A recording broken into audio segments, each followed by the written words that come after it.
আসসালামু আলাইকুম ফ্রেন্ড, আশা করি আপনারা হয়তো সবাই ভালো আছেন এবং আল্লাহর রহমতে আমি অনেক ভালো আছি। তো হচ্ছে সব থেকে আজকে হচ্ছে একটা দুঃখ এবং কষ্ট এবং আনন্দের বিষয় দেখাচ্ছি, সেটা হচ্ছে আমার ময়ূরপঙ্খী কবুতরগুলো। আর আমি এখন আছি ছাদ থেকে হচ্ছে দেখাচ্ছি হালকা হালকা বৃষ্টি পড়তেছে এবং কিছুক্ষণ আগে ভারী বৃষ্টি হওয়ার কারণে আমার ময়ূরপঙ্খী কবুতরগুলো ভিজে গেছে, বাইরে ছিল, ওই জন্য তারা ঠিকমতো উড়তে পারে না। আর হচ্ছে যদি ময়ূরপঙ্খী ওদের লেজগুলো অনেক বড় বড়, তাই ওরা উড়তে কম পারে, এটাই হচ্ছে সব থেকে বড় সমস্যা। তো দেখুন, আপনাদেরকে দেখানোর চেষ্টা করব, তারা হচ্ছে একদম ঠিকঠাক উড়তেই পারছে না। তো এই যে এগুলো কবুতর হচ্ছে যাদের বাড়ির মধ্যে পোষা, মানে একদম ঠিক। এরা এগুলো হচ্ছে বাইরে, মানে যেরকম আমার যেরকম বাইরে ঘর আছে ওরকম জায়গায় এদের না পোষায় ঠিক। কেননা এরা যেরকম ফাঁকা জায়গা আছে, আমি জাল না দিয়ে রাখলে হয়তো কুকুর বেড়াল যাদের এখানে অত্যন্ত অনেক, তার এগুলো হচ্ছে খেয়ে নিতে পারে। তো এদের জন্য আমি একটা সুন্দর বড় অনেক খাঁচা বানিয়ে ফেলেছি। ইনশাল্লাহ ওটার মধ্যে এদেরকে না হলে হচ্ছে টুসুদের রাখবো। তো এই যে দেখুন, একদম ফুলের মতো, তো ময়ূরের মতো দেখতে একদম ওই টাইপেরই, কিন্তু এত আদলা পায়রা টাইপের পায়রা, একদম বোকা বোকা, মানে একদম বোকা, কোনো ইয়ে নেই, শুধু খালি বোকার মতো পায়রা। দেখুন এই যে কি বোকা পায়রা, কোনো মানে কোনো রেসপন্স নেই যে কাকে দেখে ভয় করবে, তাও নেই। এদেরকে বিড়াল বা কুকুর খুব সহজেই ধরে ফেলবে। অতএব আমি বলি, যারা এইরকম পায়রা নিতে চান তারা যদি বাড়ির মধ্যে ছেড়ে রাখতে পারেন এবং কুকুর বিড়ালের হাত থেকে বাঁচাতে পারলেই এরকম পায়রা নিবেন, না হলে না নেওয়াই ঠিক।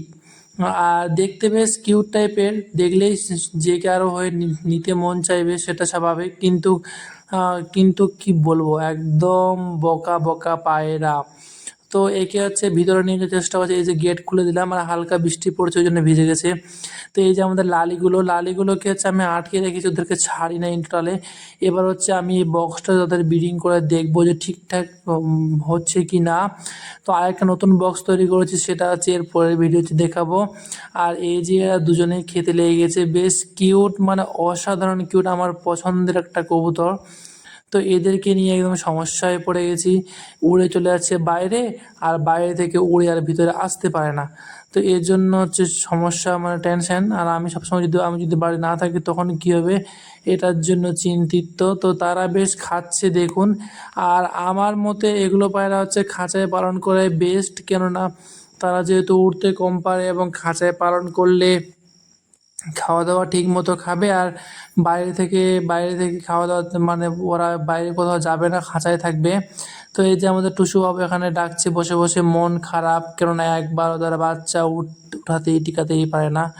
এর জন্য ওরা দোষারোপ না, আমি দোষী, কে ভালো জানে। তো এবার খাঁচা বানিয়েছি, দেখবো খাঁচায় করে রেখে দেখবো যে খাঁচায় তারা কীভাবে প্রোডাকশন করছে কি না ঠিকঠাক মতো। যদি ভালো হয় ইনশাল্লাহ খাঁচাই রাখবো, আর ভালো না হলে ছেড়েই রাখবো, থাক, ছাড়া কোনো ব্যাপার না। ডিম বাচ্চা করতে হবে এর কোনো মানেই না, তাই না? দেখতে বেশ শখিনে, শখের সামনে কিছু না।